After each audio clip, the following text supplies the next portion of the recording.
Hi everyone, இன்றைக்கி இந்த வீடியோவில் நீங்கள் எல்லோரும் கெஸ் பண்ண மாதிரி ஃபங்க்ஷன் லுக் தான் பார்க்க போகிறோம். அதுக்கு எப்பவும் போல் ஸ்கின் ப்ரெப் பண்ணதுக்கப்புறம் ஃபர்ஸ்ட் அன்ஈவனாக இருக்கா, ஏதாவது பிம்பிள் மார்க்கோ இல்லை பிளாக் ஸ்பாட்ஸ் மாதிரி ஏதாவது இருந்துச்சு அப்படின்னா கன்சிலர் யூஸ் பண்ணி கரெக்ட் பண்ணிக்கோங்க. ஆஃப்டர் தட் ஃபவுண்டேஷனை எல்லா பக்கமும் போட்டு நல்லா அழகாக உங்கள் ஸ்கின் கலர் ஃபவுண்டேஷனாக எடுத்து சூஸ் பண்ணி நீங்கள் வந்து ஃபேஸ் ஃபுல்லாக அப்ளை பண்ணிவிட்டு ஆஃப்டர் தட் பிளெண்டர் வச்சு நல்லா அழகாக பிளெண்ட் பண்ணிங்க அப்படின்னா அவங்களுக்கு அந்த ஃபவுண்டேஷன் உங்கள் ஃபேஸோட கொஞ்சம் செட் ஆகிடும்.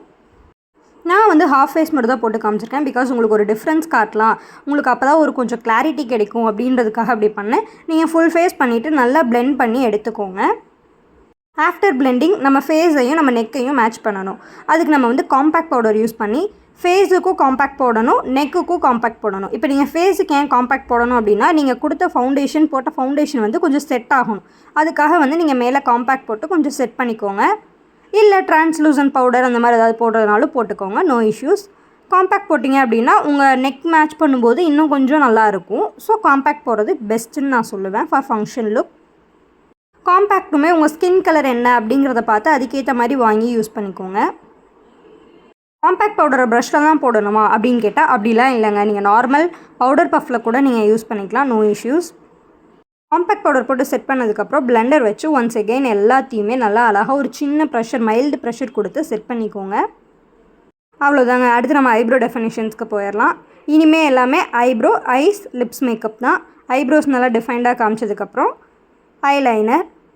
இது வந்து ஃபங்க்ஷன் லுக் அப்படிங்கிறனால நான் கொஞ்சம் நல்லாவே விங்ஸ்லாம் போட்டுக்கிறேன், அப்போ தான் இன்னும் கொஞ்சம் அழகாக தெரியும் அப்படின்னு சொல்லிட்டு. ஆஃப்டர் தட் காஜலுமே வந்து உங்கள் விருப்பம் தான். இப்போ உங்களுக்கு கண் ரொம்ப குட்டியாக இருக்குன்னா ஹாஃப் ஆஃப் தி ஐஸுக்கு மட்டும் காஜல் போடுங்க, உங்கள் கண் கொஞ்சம் பெருசாக தெரியும். After that mascara. இப்போ உங்களுக்கு கேமராவில் பார்க்க ரொம்ப விசிபிளாக இல்லாமல் இருக்கலாம், பட் நேரில் பார்க்கும்போது மஸ்காராவுடைய அந்த எஃபெக்ட் கண்டிப்பாக ஃபீல் ஆகும், நல்லாயிருக்கும். So for function look mascara is must.